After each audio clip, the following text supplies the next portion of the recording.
성경을 읽을 때요, 문맥을 저버리면 자의적이 됩니다. 이 자자는 스스로 자가 아니고 우리가 방자다 그러죠. 건방지다 그 말입니다. 한자에 그런 자가 있습니다. 그러니까 이리쓰나 저리쓰나 쓰기 나름인데, 자의하면 자기 뜻대로라는 말도 되지만 이 방자다 할 때 자체를 써버리면 건방지게 함부로 이렇게 되는 겁니다. 두 개가 사실 별로 다르지 않습니다. 사람이 자기 뜻대로 하면 하나님 앞에 소위가 가벼워지고 건방져지는 겁니다. 그렇게 성경을 풀게 됩니다. 그래서 아무 데나 갖다 붙이죠. 우리 그런 경우 많이 있죠. 내가 오늘 좀 힘든 일이 있어요. 그래서 오늘 피하는 그것이 주의 말씀 준비 쉬미다고 딱 폈는데 딱 들어온 단어 하나 있는 게 단어. 앞뒤 다자로 그 단어 하나 붙들고 사는 거예요. 자, 그럼 하나님이 어떻게 하실까요? 머리를 하나 탁 때릴까요? 연약한 줄 아시고 그렇게 또 봐주시고 넘어갈 때도 꽤 많이 있습니다. 그런데 하나님이 그렇게 해주셨다고 해가지고 그게 잘했다는 게 아니에요. 이스라엘 백성이 믿음이 없지만 반성해서 물을 내주시잖아요. 그렇죠? 모세가 분을 냈지만 물은 주신다고요. 그러나 그게 잘한 건 아니죠.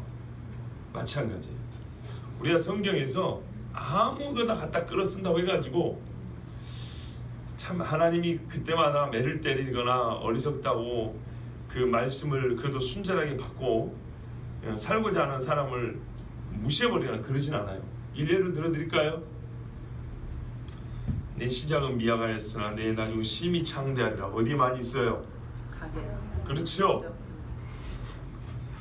그거 문맥을 보면 비웃는 말입니다. 욥의 친구가 빌닷인가 누군가 한 말인데 아닐 수도 있어요. 저도 그 욥이 하도 잘나지 않으니까 그래 네가 지금 꼬라지가 이래도 좀 있으면 잘 될겨? 내 시작은 미약했으나 내 장은 심히 창대할 것이다. 비웃는 말이에요. 비웃는 말. 그런데 그 문구 자체는 얼마나 멋들어진가요? 그죠? 그래서 막 갖다 붙여놨어요. 자, 그러면 하나님이 너는 앞뒤도 모르고 그냥 마음에 드니까 갖다 붙여놨구나. 그리고 그거 붙여놓은 집 다 망하게 한가요? 그렇잖아요. 어떤 집 와보면 그래요. 아, 우리가 이 말씀을 붙들고 했더니 잘 됐다고 그러죠. 그래요. 하나님 우리가 약한 줄 알기 때문에 그렇게 해주십니다. 그럼 어쩐다고요? 우리가 그렇다고 해서 항상 그렇게 어두운 눈으로 살면 안 되는 것입니다. 그렇죠.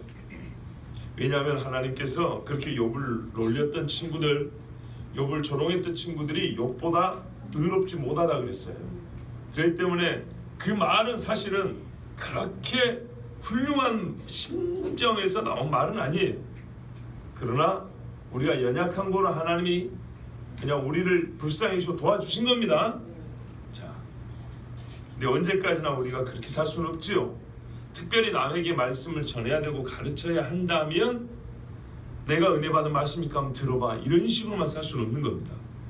내가 은혜를 받건 안 받건 하나님이 이렇게 말씀하셔서 이렇게 말할 수 있어야죠. 그래서 문맥을 봐야 된다는 거예요. 문맥이 뭐죠? 수맥이 아니고 문맥입니다. 말에 흐름이 있다. 흐름. 그 흐름에 따라서 흐름 안에 주제가 있고 흐름 안에 이야기가 있고, 그죠? 흐름 안에 하나님의 뜻이 담겨 있죠. 그렇게 봐야 된다는 겁니다. 그래서 제 역시도 여러분에게 제발 문맥을 좀 봐야 한다. 그리고 여러분 성경을 봤더니 내가 생각해봤던 거하고 다른 경우들이 덜어 있었죠. 그렇게 교정이 되는 겁니다. 그런데 오늘 저는 설교 제목을 보시면 알겠지만 문맥을 맞게 해석한다. 많이 다가 아니다는 것. 때로는요, 솔직히 말해서 문맥을 넘어서야 하는 때도 있습니다. 성경에서는 실제로 성경을 인용하고 해석을 할 때 본래 문맥하고 좀 안 맞는 경우도 있습니다. 일례를 들어볼까요? 처녀가 잉태하여 아들을 낳으리니. 여러분, 이거는 천사가 와가지고 예수님을 잉태할 마리아에게 처음 해준 이야기가 아닙니다. 이사야서에 보면 아하스 왕 때, 저기 어디지? 아람인가 어디가 이렇게 쳐들어와요. 아수르인가 아람인가 이게 쳐들어오는데 그때 선지자가 가서 승리를 하나님이 약속해 주셨다 그럽니다. 그 증거가 뭐예요 도대체? 이렇게 물어봤으면 좋은데 왕이 건방지 안 물어봅니다. 하나님께 구할 증거를 말해라. 하나님이 그 증거를 주신단다. 그래도 왕이 안 물어봅니다. 왜요? 믿음지가 않기 때문에 그런 겁니다. 믿음이 좋아서 안 구한 게요. 만약에 믿음이 좋았으면 네가 보지도 않고 믿는구나 그랬을 텐데 믿음이 안 좋고 하나님의 말씀 무시해서 안 구하니까 선지자가 그냥 증거를 말을 해줍니다. 네가 구하지 않지만 하나님이 이런 표적을 준단다. 보라 처녀가 잉태의 아들을 낳을 거다. 그가 말을 태어나서 무슨 말을 하기도 전에 이러면서 이제 계속 나갑니다. 그게 본래 문맥입니다. 그러면요 순전히 문맥에 맞게만 해석하면 남유다의 아하스 왕 때 어떤 처녀가 애를 낳은 겁니다. 성령으로 잉태한 게 아니고 그냥 처녀가 애를 낳은 겁니다. 그리고 그 애가 희한하게 말을 배우는 순서가 좀 다른 겁니다. 그게 유명한 거죠. 유명해진 거죠. 그래서 이게 우리가 저 외적 아수르로부터 자유를 얻게 된다는 하나님의 약속의 표인가 보다 이렇게 받아들인 겁니다. 실제로 역사 중에 그런 일이 있었던 겁니다. 그런데 난데없이 천사가 나타나가지고 그거를 그대로 갖다 씁니다. 맞습니까? 이거는 우리가 말하는 문맥으로 볼 때는 안 맞습니다. 왜냐하면 당대의 유다 사람들이 외적으로부터 침입을 당할 때 구해준다라는 그 한시적 표입니다. 아니 우리가 다른 전쟁도 있잖아요. 다윗이 블레셋과 싸울 때 위에 뽕나무 밭에서 사람 걷는 소리가 들릴 거야. 그럼 그거 듣고 가면 되는 거지. 자 이렇게 말을 해줬어요. 자 이와 같은 전쟁의 승리의 표로 준 것이라 이 말입니다. 근데 다른 것들은 다른 데서 그렇게 또 인용을 안 해요. 무슨 말인지 이해되시죠? 전쟁 승리를 우리 엊그제도 들었잖아요. 솜털이 어쩌고 저쩌고 이런 이야기 이슬이 묻고 안 믿고 이런 이야기 다른 성에서 이걸 갖다 인용하지 않는단 말이에요. 그 전쟁의 승리를 위해 한시적으로 하나님이 딱 거기에 찝어서 주신 거란 말이죠. 그런데 유독 아하스 왕 때 있었던 그 이야기는 예수님 앞에 예수님이 잉태될 것을 만약에 고지할 때 그 말씀을 그대로 갖다 씁니다. 문맥적으로 안 맞는 겁니다. 예언적 의미로 보면 이해가 되는데 이해가 되시죠? 순전히 문맥으로 보면 성경이 성경을 정말 앞뒤 없이 갖다 붙인 겁니다. 자, 그런 것처럼 문맥을 넘어서서 성경이 스스로 해석을 인용하는 경우도 있는 것처럼 우리가 문맥을 맞게 문맥을 찾아서 성경을 해석해야 되는 것이 기본이고 당연히 맞는 것이지만 때로는 문맥 이상의 것을 볼 수 있어야 한다는 것을 오늘 전하고자 합니다. 어떤 경우 이런 것도 있죠. 구체적인 현실 안에다가 구체적인 말씀을 줬는데 이것이 또한 보편적 원리를 담고 있어요. 보편적 원리. 보세요. 이스라엘 백성이 하나님 말씀을 좀 속된 표현이지만 이해하세요. 더럽게 안 들었어요. 그러니까 뭐라고 말해요? 성경에 몇 번 반복하기를 목이 곧은 백성이요 이렇게 말한다고요. 목이 곧거나 뻣뻣하다 이렇게 표현한다고요. 자 이거는 이스라엘 사람이 특별한 상황에서 하나님 앞에 거역을 했기 때문에 그 특별한 구체적 상황에서 주신 말씀이기도 하지만 그때만인가요? 그 사람들만인가요? 아니죠. 그러니까 이런 거는 문맥이란 보통 구체성이 있는 것인데 구체적 사건, 맥락 아닌데 배고프단 말도 어떤 맥락에서 하는 말에 따라 다른 것처럼 아시겠죠? 문맥이란 것은 구체적 맥락을 봐야 되는 건데 그 맥락이 뭐랄까요?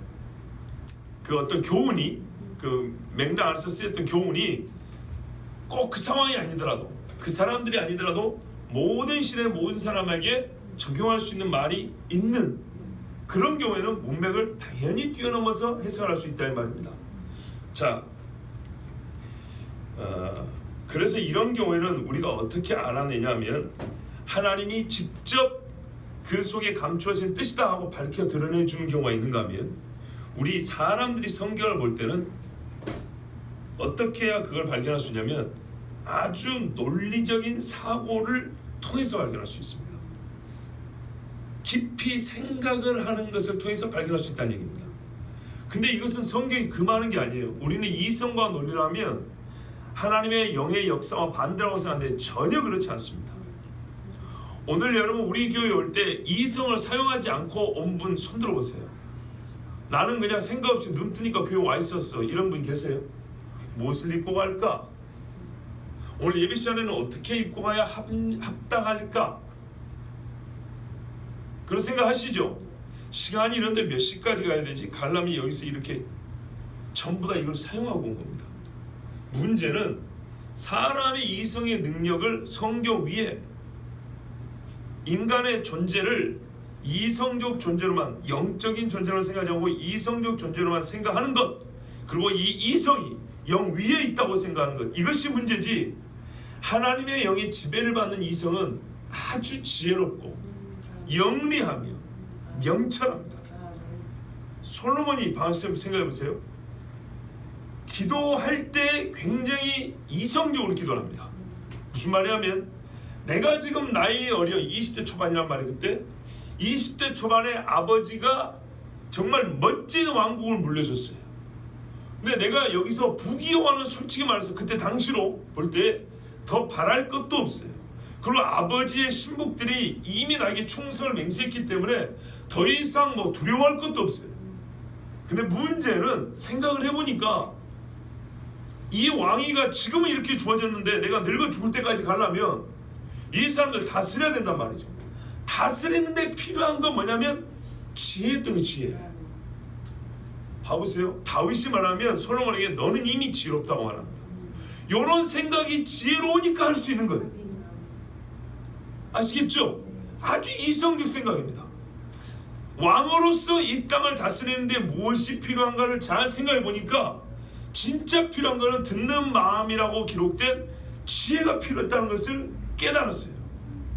그래서 하나님께 이 백성을 판단하려면 나는 너무나 부족한 사람입니다. 하나님 듣는 마음을 주사 하나님께서 맡겨주신 백성이 하나님의 법도에서 벗어나지 않도록 잘 판단할 수 있도록 나에게 그 능력을 달라고 그랬어요. 그것이 하나님 보시기에 합당하다 그랬어요. 그렇죠. 그래서 하나님은 더 똑똑하게 해줬어요. 그랬더니 봐보세요. 두 창녀가 와가지고 아이 하나 놓고 하나 죽여놓고 거짓말로, 여러분 DNA 검사를 할 수 있어요? 증인이 있어요? 뭐가 있어요? 아무것도 없어요. 예전에 설교했죠. 어떻게 아이를 엄마에게 찾아줬어요? 모성입니다. 그래요, 모성. 그런데 모성을 증거로 삼을 생각 별로 안 합니다. 이 자체가 똑똑하다는 얘기입니다. 이성적이라는 얘기입니다. 왜요? 본능은 숨길 수가 없어요. 그런데 문제는 숨길 수 없는 본능을 살인사건의 진범을 찾는데 어떻게 활용하느냐예요. 무슨 말 이해되시죠? 평범하게 그지없는 본능을, 본성을 살인사건의 진범을 가리는데 이 결정적 순간에 이거를 정확한 타이밍에 확실한 증거로 사용할 수 있어야 된다고요. 이거는 예사 사람이 할 수 있는 게 아닙니다. 하나님 주신 거죠. 자, 그때 하나님이 막 귀로 가르쳐줬죠. 그죠? 야, 쟤다, 쟤다 이렇게 가르쳐줬죠. 제비 뽑아라 그랬죠? 아니라니까요. 말의 논리라니까요. 이해되십니까? 그렇기 때문에 성경을 볼 때 하나님이 맡겨주신 그 사건을 하나님 주신 지혜를 가지고 매우 논리적이고 이성적으로 분별하여 정말 세상에 이거 끔찍한 일이잖아요. 친엄마의 애를 찾아주고 살인자는 처벌하게 한 것처럼 그걸 하나님께서 우리 일상에서 주셨단 말이죠. 성경을 보는데도 그와 같다 이 말입니다. 우리가 학교에서 글을 배우고 시험을 볼 때 이 지문이 말하는 주제가 뭐냐, 1번, 2번, 3번, 5번 찾으라 그러죠. 지은이가 하고 싶은 말을 주제어를 찾아 또 쓰라 그러죠. 서술형으로. 학교 갈 때 시험 봐봤잖아요. 그 정도를 한다면 성경에서도 충분히 그와 같은 추론 과정을 통해서 논리적 사고를 통해서 하나님이 우리에게 하시고 싶은 말씀을 찾아낼 수 있다 이 말입니다. 그래서 선지자들도 어쨌다고요? 부지런히 살피고 연구하여. 논리는 그러나 증거와 함께 움직입니다. 아무것도 없는 데서 나오진 않아요. 경험적 증거나 아니면 물리적 증거나 손에 잡히는 물적 증거나 인적 증거나 무언가의 논리의 시발점이 있는 겁니다. 그리고 목적하는 바가 있습니다. 그래서 그거를 찾아가는 이 사고의 과정, 이거는 오직 하나님의 형상인 사람만 할 수 있습니다. 그게 가능하기 때문에 짐승을 다스리고 키울 수도 있는 겁니다. 저 짐승은 보니까 이러이러한 습성이 있어. 얘하고 얘가 이렇게 달라. 비슷하게 보이지? 그래도 달라. 어떻게 달라? 그 다른 것을 통해서 내가 무엇을 할 수 있느냐? 이거는요, 논리적 사고가 있어야 가능한 겁니다. 자, 여기까지 동의하시죠? 성경을 풀 때, 그러므로 성경을 풀고 해석할 때 논리적 사고를 생각하지 않고 활용하지 않고 그냥 가만 앉아 하나님 감동이나 주세요. 그럼 뭐가 툭 떨어지길 바란다. 이러면 이상에 빠질 가능성이 큰 겁니다. 오히려 예수님은요, 아버지께서 주신 것을 그대로 전했지만 우리는 부지런히 살피고 연구하는 가운데 성령이 빛을 비춰준다. 자, 그런 측면에서, 그런 차원에서 오늘 말씀을 한번 보도록 하겠습니다. 그러면 이쪽도 저쪽도 아닌 정말 다른 해석이 우리에게 주어질 것입니다.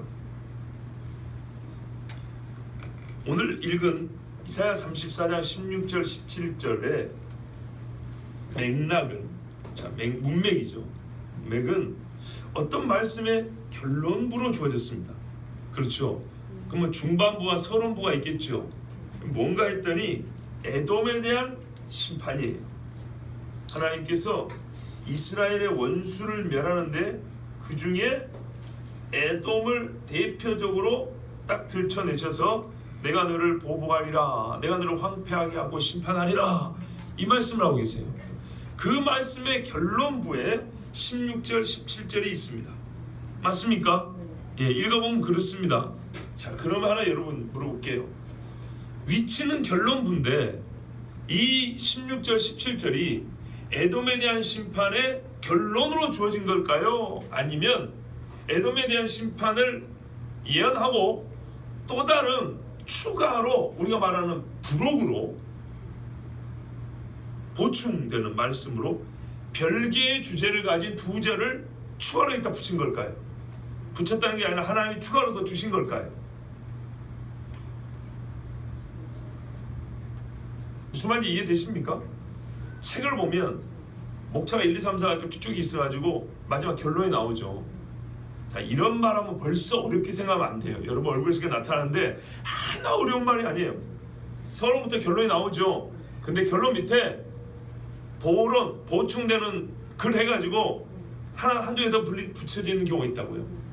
부록 이래가지고, 아시겠죠? 이런 게 붙여져 있는 경우가 있다고요. 그런 거냐?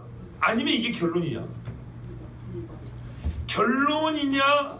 맥락을 봐서 이게 결론으로 읽을 경우하고, 결론은 13절, 15절까지 끝났고 16절, 17절은 이 결론과 유관한, 상관이 있는 또 다른 교훈을 주신 거다. 이러면 해석이 완전 달라지는 거예요. 아시겠죠? 자, 그러니까 이럴 때는 어떻게 해야 돼요? 생각을 해야 된다는 겁니다. 그냥 뭐 고슴도치 부엉이 나오니까 그냥 아이고 재밌네 이러고 하면 안 되는 거예요. 자, 제가 다시 한번 읽어볼게요. 16절. 너희는 여호와의 책에서 찾아 읽어보라. 언뜻 보면 다른 이야기입니다. 그렇죠? 갑자기 하나님의 책에 관한 이야기입니다. 이것들 가운데서 빠진 것이 하나도 없고 이랬으니까 16절 안에서만 보면 이것들이 뭡니까? 여호와의 책이죠. 그렇죠? 짝이 없는 것이 없다. 이는 여호와의 입이 이를 명령하셨고, 그렇죠. 여호와의 책에 있는 것은 전부 다 여호와의 입이 명령한 거 아닙니까? 그의 영이 이것들을 모셨습니다. 그렇죠. 하나님의 영이 이 할 말들을 다 모셔갖고 기록해 놓은 거죠. 맞죠? 자, 봐보세요. 이렇게 15절까지 해서 에돔에 대한 심판이 결론이 내려졌고 16절은 이에 더하여 이 결론부와 조금 연결을 지어서 하나님이 추가로 새로운 가르침을 준 것이다. 이렇게 하면 16, 17절은 하나님 말씀의 완전성을 말하는 것이 됩니다. 아시겠죠? 그런데 그것이 아니라 16, 17절은